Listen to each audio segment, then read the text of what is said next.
contar uma historinha aqui rápida. Eu acho que quando você tá falando de O meu sucesso... acabou já, hein? É? É. Quando você tá falando de sucesso, de você acertar o timing das coisas, eu acho que tem algumas coisas que você precisa ter em mente. Tá. É, assim, você tem um primeiro grau de pensamento. Né? O primeiro grau de pensamento é um pensamento medíocre. É o pensamento que a maioria das pessoas tem em relação às coisas, tá? Quando a pessoa tem um primeiro grau de pensamento, elas nunca vão atingir qualquer tipo de sucesso financeiro. O que é a mediocridade? É assim, você olha para uma Ferrari e você fala, esse carro é incrível. Esse carro é muito bonito, esse carro é bacana, ele faz de 0 a 100, sei lá quantos segundos. Legal, esse é o primeiro grau de pensamento. Ah, tá. É uma coisa óbvia. É o que todo mundo pensa Tá. quando vê uma Ferrari, né? O que é o segundo grau de pensamento? É quando você pensa assim, cara, legal esse carro, mas quem dirige essa Ferrari? Como que essa pessoa pensa? Onde ela trabalha? Como ela conseguiu ganhar dinheiro de fato para poder comprar esse carro? Esse é um segundo grau de pensamento, né? Isso daqui deve ser aplicado em tudo na vida. Né? Então, você olha para o cenário de podcasts, o que está acontecendo hoje, e você fala, nossa, olha que legal aqui, esse podcast é legal, esse podcast é legal. Caralho, olha que podcast legal, tá bombando aqui, o Vila é top. Esse é o primeiro grau de pensamento. O segundo é, ele é top, mas como que ele conseguiu fazer isso? Será que eu posso fazer igual também? Por quê? Como que ele pensa e tal? E aí você consegue fazer também.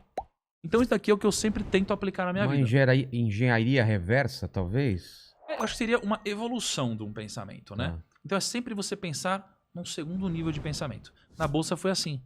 Pô, tá tudo caindo. A bolsa caiu 50%. A economia tá ruim. As pessoas acham que as empresas vão quebrar. As pessoas estão com medo. Mas se todo mundo acha isso... Esse é o primeiro pensamento. Será que já não tá no preço as coisas? Aí você vai pro segundo pensamento. Porra, então eu vou fazer o contrário, né? Então, você respondendo a sua pergunta sobre se eu achava ou sabia alguma coisa assim do marketing digital e tudo. Esse é o segundo grau de pensamento. O terceiro grau, para mim, é você pegar as tendências. As tendências do mercado, né?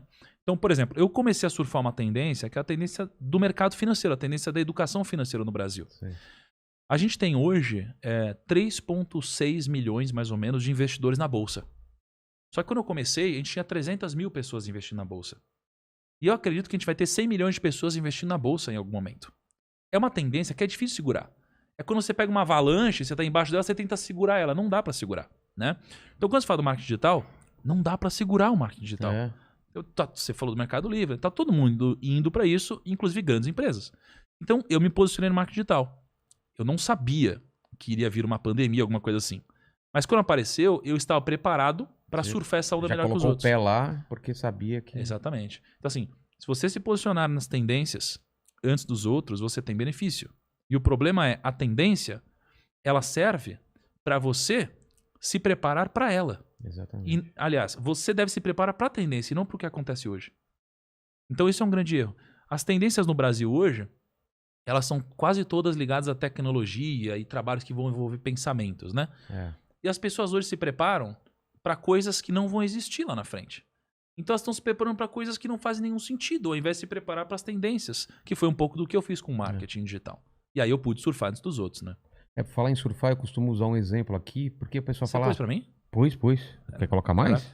Acho que você não pôs pra mim. Ah, tá. Eu costumo falar uma coisa que tem até a ver com o que você falou de surfar, né? Porque as pessoas, às vezes, querem entrar na onda quando ela já tá quebrada, né? E o ideal é você entrar na onda quando ela tá começando a se formar. Então eu vejo muita gente entrando agora no podcast porque, nossa, a onda agora é podcast. Só que ele não notou quando essa onda tava começando a se formar. Perfeito. E agora ela já quebrou, né? Tem, sei lá, 300, 400 podcasts. Claro que dá, mas é mais difícil você entrar numa onda quebrada, né? Perfeito. Quando você começa...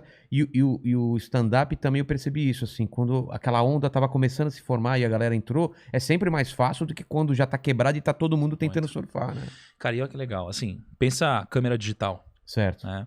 A Kodak, ela... Que hoje todo mundo... Kodak quebrada, não sei o que lá, né? A Kodak inventou a câmera digital. Ela inventou? Ou inventou, foi uma das primeiras a fazer, a lançar de fato isso. Só que o que aconteceu? Ela lançou com puta inovação e tal, e não teve aderência. E aí, ela lançou, investiu muito dinheiro, as pessoas não aderiram, com o passar do tempo, ela descontinuou a câmera digital. Olha que louco. E depois disso, veio a câmera digital e praticamente quebrou a Kodak. Porque ela tava no filme ainda, no processo... Exato. Então, todas as tendências, elas sempre acontecem, ou quase sempre acontecem assim. Foi assim com uma espécie de um iPad também, né? Então assim, você lança, ninguém acredita. Quando você deixa de acreditar, geralmente tem uma pernada pra cima. Exatamente. Isso aconteceu com muita coisa no mundo. E o podcast também. Né? Então assim... Quanto tempo tem podcast? Exato. E o podcast em vídeo.